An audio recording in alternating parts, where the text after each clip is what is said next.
পশ্চিম ত্রিপুরা লোকসভা আসনে বিজেপি মনোনীত প্রার্থী বিপ্লব দেবের সমর্থনে এবার বিশাল বাইক মিছিলের আয়োজন করে যুব মোর্চা প্রতাপগড় মণ্ডল।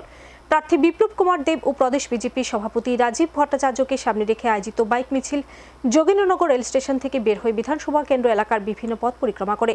বাইক মিছিলে অন্যান্যদের মধ্যে উপস্থিত ছিলেন যুব মোর্চা প্রদেশ সভাপতি বিধায়ক সুশান্ত দেব ও বিজেপি নেতৃত্ব। বিপ্লবের সমর্থনে আয়োজিত বাইক মিছিলকে ঘিরে প্রতাপগড় এলাকার যুব মোর্চার কর্মীদের মধ্যে লক্ষ্য করা গেল ব্যাপক উৎসাহ উদ্দীপনা। আগামী 19 এপ্রিল অষ্টাদশ লোকসভা নির্বাচনে প্রথম দফার ভোট।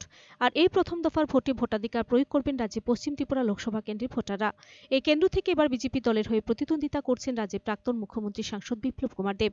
মাঝে আর মাত্র কয়েকদিন, তাই তারকা প্রচারকদের অনুপস্থিতিতে নির্বাচনী প্রচারে এখন ঝড় তুলছে প্রদেশ বিজেপি নেতৃত্ব।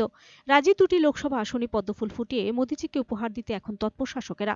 আর সেই লক্ষ্য নিয়ে পুরো শক্তি দিয়ে ময়দানে নেমে পড়েছে বিজেপি। সকাল থেকে রাত পর্যন্ত চলছে ঝড়ো প্রচার। প্রার্থীদের সমর্থনে দলের বিভিন্ন গণসংগঠনগুলিও এখন ময়দানে। যুব মোর্চার উদ্যোগে মণ্ডলে মণ্ডলে চলছে এখন প্রার্থীর সমর্থনে বাইক মিছিল। তা আরও একবার লক্ষ্য করা গেল প্রতাপগড় বিধানসভা কেন্দ্রে। শুক্রবার বিপ্লব দেবের সমর্থনে প্রতাপগড় বিধানসভা কেন্দ্র এলাকায় একটি সারা জাগানো বাইক মিছিল সংঘটিত করল যুব মোর্চা প্রতাপগড় মণ্ডল। প্রার্থী বিপ্লব কুমার দেবকে সামনে রেখে অনুষ্ঠিত এদিনের এই বাইক মিছিলে অন্যান্যদের মধ্যে উপস্থিত ছিলেন প্রদেশ বিজেপি সভাপতি রাজীব ভট্টাচার্য, যুব মোর্চা প্রদেশ সভাপতি বিধায়ক সুশান্ত দেব সহ স্থানীয় নেতৃত্ব। বাইক মিছিলটি যোগেন্দ্রনগর রেল স্টেশন সংলগ্ন এলাকা থেকে বের হয়ে প্রতাপগড় বিধানসভা কেন্দ্রের বিভিন্ন পথ পরিক্রমা করেন।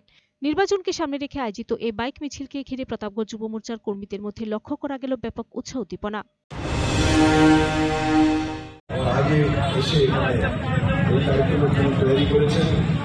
আমি সমস্ত প্রকল্পবাসীকে ধন্যবাদ জানাই। আমি আশা করি আপনাদের জোশ বিশ্বাস আগামী 19 এপ্রিল মাননীয় প্রধানমন্ত্রী নরেন্দ্র মোদীকে তৃতীয়বার প্রধানমন্ত্রী বানানোর জন্য মানুষের আশীর্বাদ নিয়ে প্রচন্ড বহুমতের সঙ্গে আমাকে আপনারা লোকসভা পাঠাবেন। আর কয়েকটা দিন আছে, আমি যুব মোর্চা দলের বলবো, আর কয়েকটা দিন আছে, পরিশ্রম তো করতে হয়, কিন্তু 19 তারিখ পর্যন্ত আরো বেশি পরিশ্রম করা, পরিশ্রমের বিকল্প নেই।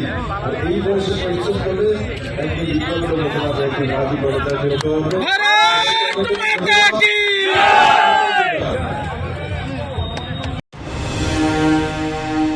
Video report search India.